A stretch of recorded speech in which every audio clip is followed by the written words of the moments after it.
You know, he's a kid who takes life with two hands and, you know, just really pulls in, right? Everything is something if he's going to do something, he's really going to do it. He loves talking to people. He loves learning new things. He loves being outdoors. So, you know, he has a lot of passion. I would say passionate and very caring and an excellent instructor when there's something that people need a little bit of help with. So he's the type of guy who would wake up at 6 a.m. and be happy to run. Basically anything involving like just going outdoors. He's a very outdoorsy person. Lucas originally started rock climbing pretty casually, things like birthday parties with kids. He was not old enough to belay, meaning the person who stands at the bottom holding the rope. So he started, and after an extended period of time of standing at the bottom, holding the rope, by the time he turned 14 and was allowed to actually belay me, I started as well. He's an adventurer who has limits, but they're really up there. Like they're way above the average.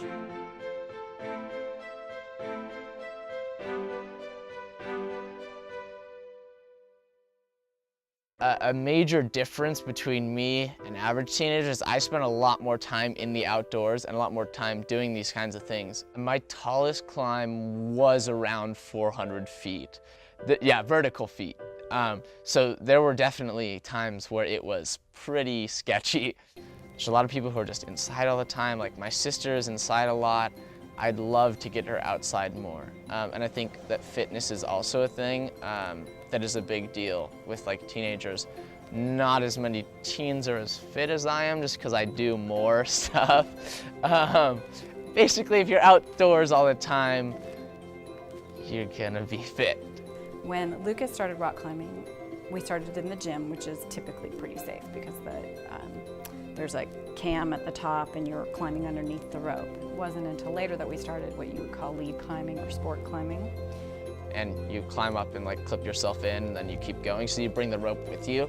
And when you do that, you're bringing your rope up with you, you take it and you hook it up and then you move. And so you're actually bringing your rope up with you. If the person on the ground belaying you is doing their job safely, then you would fall to your last layer of protection.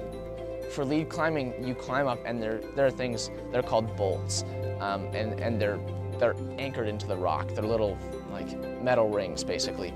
And every time you climb up to one of those, you clip yourself in. So you're safe for that point. You're safe there and below it. He's obviously very into that, but he did tell me he's more into climbing than he is into running, like if you compare the two, but he still spends more of his time running because he wants to be dedicated to the team. So. With my cross-country team, we run all the time. I mean, pretty much every day. I actually went on a run earlier today. I've run to the top of Black Mountain and back with my cross-country team.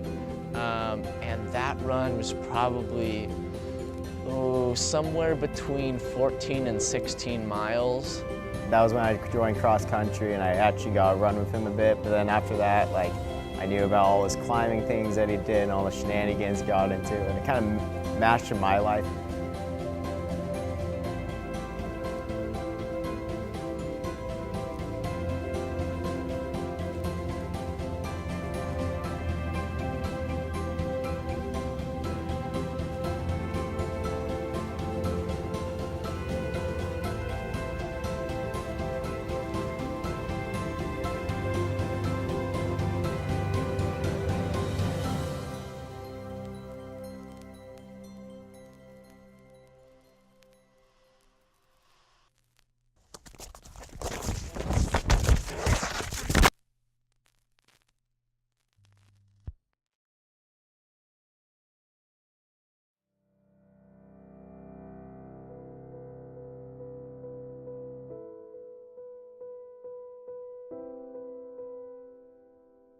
This is my first serious injury. I've had other really minor things.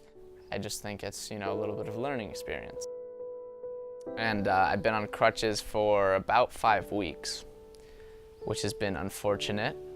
There may have been a lapse in his judgment in the rock climbing on this particular occasion, which led to the only injury he's ever had rock climbing, because he did fall directly on a rock. So he was very fortunate that he didn't have a more serious injury. He was like, I don't know what happened to me.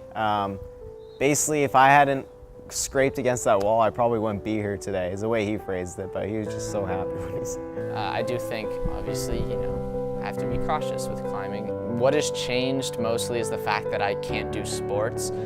So I have had to take a break from running and climbing, which has been, it's been pretty bad.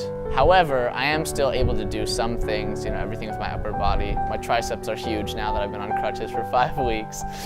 And I should be, next week, at least able to walk again without crutches, at which point I may be able to do some more things anyway. As soon as I get out of the cast, I know I'm gonna wanna do all kinds of things. However, unfortunately, I can't do too much too fast because my leg's gonna be like my coach says a chicken wing. I still am actively helping out with cross country. Even though I can't run, I am still a captain, so I'm still going to the practices.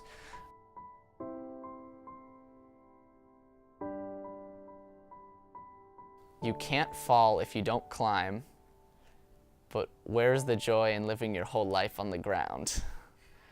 And so, go out and experience things.